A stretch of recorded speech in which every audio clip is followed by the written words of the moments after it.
اعتکاف کی تین قسمیں ہیں۔ ایک ہے واجب اعتکاف، مثلا اگر کوئی منت مانے کہ اگر میرا فلانا کام ہو گیا تو میں اعتکاف کروں گا، اب اگر اس شخص کا وہ کام ہو جائے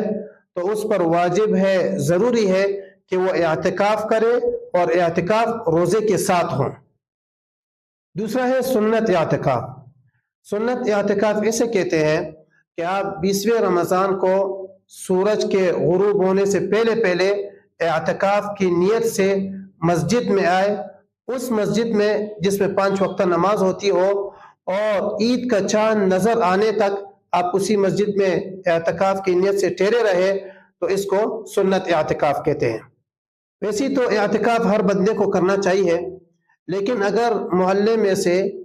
کوئی ایک آدمی بھی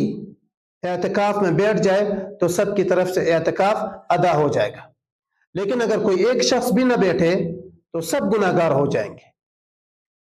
تیسرا ہے نفلی اعتکاف۔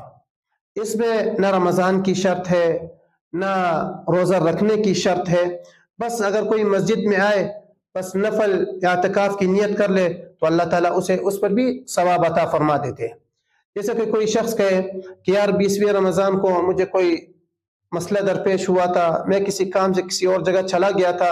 اس وجہ سے میں سنت اعتکاف نہ کر سکا، تو کوئی بات نہیں، آپ نفلی اعتکاف کر لے، 9 دن بیٹھ جائے، 5 دن بیٹھ جائے، 7 دن بیٹھ جائے، 1 دن بیٹھ جائے، جتنے اللہ آپ کو توفیق دے، آپ مسجد میں اعتکاف کی نیت سے بیٹھ جائے تو اللہ تعالیٰ آپ کو اس پر بھی ثواب عطا فرمائیں گے، کیونکہ نبی کریم صلی اللہ علیہ وسلم نے ارشاد فرمایا کہ جو شخص اللہ تعالیٰ کی رضا کے خاطر 1 دن کا بھی اعتکاف کرتا ہے تو اللہ تعالیٰ اس بندے اور جہنم کے درمیان 3 خندقیں حائل کر دیتا ہے، اور ہر خندق کی مسافت آسمان اور زمین کے درمیان کی جو مسافت ہے اس سے بھی زیادہ ہے۔